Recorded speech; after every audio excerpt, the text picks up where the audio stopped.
ባለቤትህ ዲቪ ደረሳት አንተ ሙዚቃውን ተጫወትከው ሄደች ወይስ አለች? እንደዚህ ቤት ዶሮኝ ያራኛል። ኮንታንቷ እንዴት ነው የምታምረው? እባክህን ሳጂን እድሜዋን እንዳትሳሳት፣ በጣም አደገኛ ፍጡር ናት። ያጥንት መዝለፍለፍና የመገጣጠሚያ ሞላወል አጋጥሞኛል። ሌሊት 10 ሰዓት ከ20 ራዝማታዝ የሚባል መጨፈሪያ ቤት አለ ወሎ ሰፈር። ሰላም የቦስ ሜን ተከታታዮች፣ ዛሬ አሪፍ ቪዲዮ ይዤላችሁ መጥቻለሁ። አብራችሁን ቆዩ። ከቦስ ጋር ወደፊት ላይክ፣ ሼር፣ ሰብስክራይብ አድርጉ። ወደ ቪዲዮቹ እንሂድ።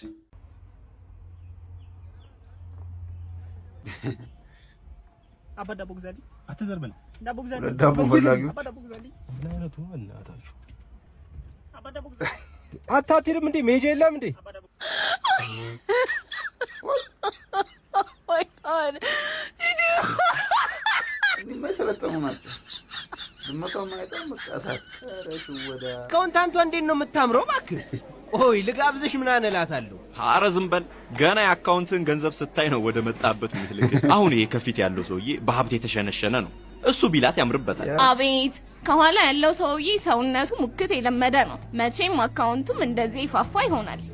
መልካለው አይ መልኩ ዜሮ ነው። ተፈላጊ ነገሩ ዜሮ ቦታ የለውም ያለው ማን ነው?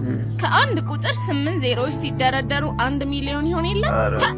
ካልኩሌተር የለመደ አይምሮ ገንዘብ ለማውጣት ፈልጌ ነበር። እሺ ጌታዬ፣ የሰገራ ሳምፕል የምታክል ገንዘብ ይዘህ ነው እንዴ እንዲደረትና ቦርጭ የተነፋው? ያው እንግዲህ ሰው ባለው ነው። አረ ለዚህማ የሪሲት ወረቀት አናባክንም። እኔው ከራሴው ኪስ እሰጥሃለሁ። ወይ ባለቤትህ ዲቪ ደረሳት አንተ ሙዚቃውን ተጫወትከው ሄደች ወይስ አለች? ባለቤት የሚገርማችሁ አልሄደችም፣ አስቀረዋት። ምንም ብቻ በጸሎትም ብቻ አስቀረዋት። ግን እኛና ቢሮ ተመልሶ መጣ እንደገና ሳይፈልጉ ሲቀር አሁንም መጣ። በእውነት አንተን አልሞላችሁም ነበር? ወይ ዛኔ እንደገና ጀማሪ ገና አልተጋባችሁም ነበር? አልተጋባረም፣ ገና ልጅ ነን እና ሁለተኛ ጊዜም ግን አስቀራት። ሁለተኛው ጊዜ ራሱ ቀረ። በቃ መልሱ ምናምን ነገር አልመጣላትም እና በቃ አጋጣሚ ደግሞ ፋሚሊዎቿ በብዛት ውጪ ናቸው። ቶቿ ምናምንም አንዳንድ ቤተሰብ ምን ይሆን መሰላችሁ ውጪ ሲሆን ሁሉም ወደ እንደዛ አይነት ጥሪ ይኖራል መሰለኝ መንፈሳዊ የሆነ ውስጣችን ላይና በዛው አጋጣሚ ነው ዞሮ አስቀረኋት። አሁን እንግዲህ 15 ዓመት ልጅ አለ። ካሁን በኋላ ከየትንም አብረን ደርሶ ለመመለስ እንጂ መቅረት የለም። በጣም ይመስገነው። ጥሩ ነው። ኧረ ከባድ ነው ቤተሰብ። በጣም ሁለት ጊዜ ዲቪ ደርሷችሁ መቅረት ማለት በጣም ከባድ ነው። እዚህ ሀገር ባለው ሁኔታ እናንተ ብትሆኑስ ምን ታደርጋላችሁ? እስቲ ኮሜንት አድርጉ። እኔ የፍራሽ ማስታወቂያ ያኔ ካንጋሮን የምሰራበት ዘመን በዚህ ደግሞ ማታም አመሻለሁ እና ሌሊት 10 ሰዓት ከ20 ራዝማታዝ የሚባል መጨፈሪያ ቤት አለ ወሎ ሰፈር። እና ቀን ኤፍኤም 1 ነው ያለው እና እዛ ላይ ሲከፍት መሽቶ አረፍ ሲልበት ጧት በደስታ ነቃ የሚሉበት ተኝቻ አይቼዋለሁ ምናምን የማልለው ነገር የለም። እና ሌሊት 10 ሰዓት ላይ ያገኘኝ ሞቅ ብሎታል። እኔ ሞቅ ብሎ የማልተኛበትን ፍራሽ ነው ደግሞ እንደሚተኛ ሰው ለጥብዬ ይህን ህዝብ ተጫዋቱበት።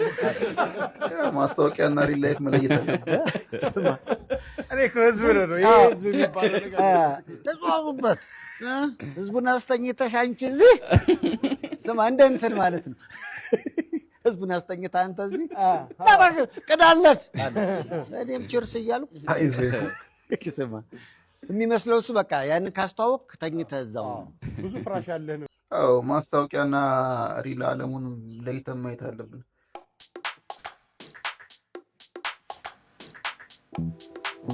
ምን አይነት ተባረከ ሾፌሩ ተረጋግቶ ነው የሚሄደው።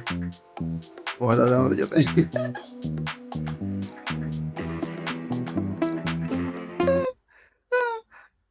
ለካ ያየውን አይቶ ነው የያዘውን አይቶት ነው። ሳጅን እኔ ምንም ሊደርስባት አልቻልኩም። አንተ በ6 ሰዓት በኩል ቅደማት። ምልክቷ ምንድነው? መቶ አለቃ ምልክቷ ሙሉ ጂንስ ያረገች ብጭጭ ያለች እድሜዋ ወደ 40 የሚገመት ናት። ማን ነው 40? 39 የምን አባ 39 ነው? ኧረ እኔ ለምልክት ያህል ነው። ሰው ሳታክ ታስረጃለህ? እኔ ገና 21 ዓመቴ ነው። እሺ እናቴ ይቅርበኝ። በልና አሁን እባክህን ሳጂን እድሜዋን እንዳትሳሳት፣ በጣም አደገኛ ፍጡር ናት። በእድሜ ጉዳይ ድርድር የለም። በቃ ሺቆች ከ21 በታች ተከለከለ ነው ስለሚል ነው 21ን ራሱ የሚጠቀሙት ይባላል። እና እውነቱን ውሸት አላውቅም። 21 የማያልፉት ራሱ ከዛ በታች 20 ምናምን ከሆነ ከ21 በታች ተከለከለ ስለሚባል ነው። አንዳንድ ነገሮች ላይ እሱን የሚጠቀሙት ይባል ነገር አለ። ብቻ እስኪ ኮሜንት አድርጉ እናንተ የምታውቁት እንደሆነ። ወንድሜ ኧረ የዳቦ 5 ብር ካለ የዳቦ ያለችን። ኧረ እኔ ቁርስ አልበላሁም። ትንሽ ከሰራሽ ጀባበኝ። ሙዳ ተያዛ። ኧረ ትናንት የበላው ነኝ። አንቺ ደልቶሻል መሰለኝ። እኔ ከትናንት ወዲያ የበላው አይደለው እንዴ? ፉክክር ነው እንዴ ያስከው? እኔ አንጀቴ ተጣብቆ ከድንገተኛ ክፍል የወጣሁት ገና ቅርብ ሰዓት ነው። አሁን ያለን ስጠኝ። ዶክተሮች በጊዜ ተመጣጣኝ ቅርብ ወራጅ ነው ብለውኝ። አሁን ያለሽን ስጪኝ። የአጥንት መዝለፍለፍና የመገጣጠሚያ ሞላወል አጋጥሞኛል። ከቻልክ አነሰን በዛም ሳትል ያለን ግጬ የቋንጃ መሰየፍና የሞራል መበሻቀጥ አለብኝ። አሁን እንድታከም ያለሽስ? ኧረ በሽታ አይነት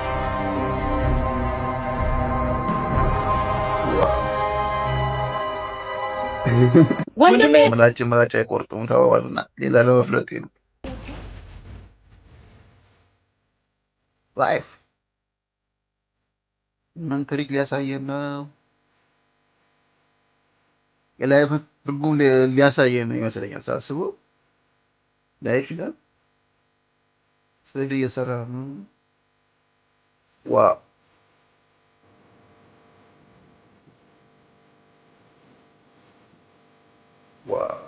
የሚገርም ተፈጥሮ ነው።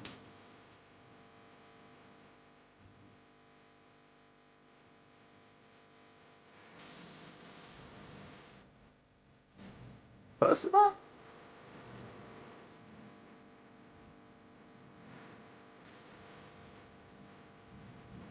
ዋው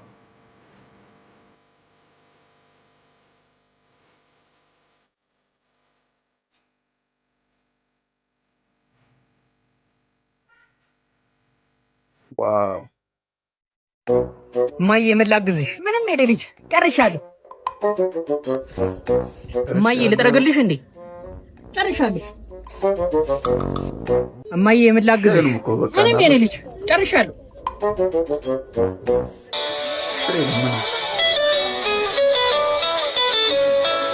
እንዴት ሆንሽ ባለቤቴ? ምን ደናውራለህ ብለህ ነው እዚህ ቤት አንድ የሚያግዘኝ ልጅ የለ። ለፋለሁ እኮ ጠዋት ጀምሮ አንድ የሚያግዘኝ ሰው የለ። እንዴት ዋልሽ እንኳን የሚደኝ የለ። አይ እዚህ ቤት ኖሮ በሮኝ እጭጭዌ ብዙ ሰው ቤት እንደሚኖር እርግጠኛ ነኝ። እስካሁን የነበረን ቆይታችን እንመስል ነበር። በቀጣይ ቪዲዮ እስክንገናኝ መልካም ቆይታ። ላይክ፣ ሼር፣ ሰብስክራይብ አድርጉን። ባባይ